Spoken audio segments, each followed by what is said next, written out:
Kenmore Elite refrigerator not cooling?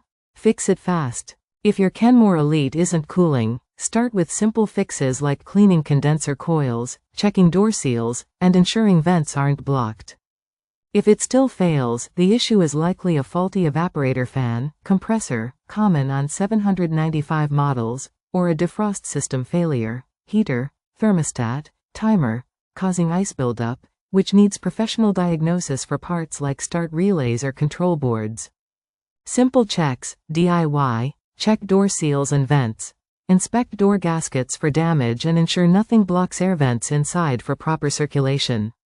Clean condenser coils. Unplug the fridge and clean dust from coils, usually at the back or bottom, to improve heat exchange. Check settings. Make sure temperature settings aren't too high and that the fridge isn't overstocked. Reset.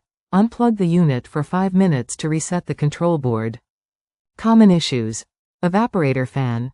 If you hear the compressor running but no cold air, the fan inside the freezer might be blocked by ice or broken, stopping cold air circulation. Defrost system. A failed defrost heater, thermostat, or timer causes excessive frost on evaporator coils, blocking airflow, often seen in 795 models.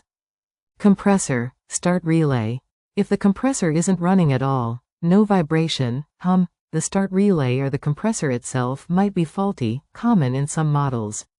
Thermostat, sensors, faulty temperature sensors or thermostat can prevent proper cooling. When to call a pro if cleaning coils and checking fans don't work, you likely have a sealed system, compressor, refrigerant, or electronic control board issue.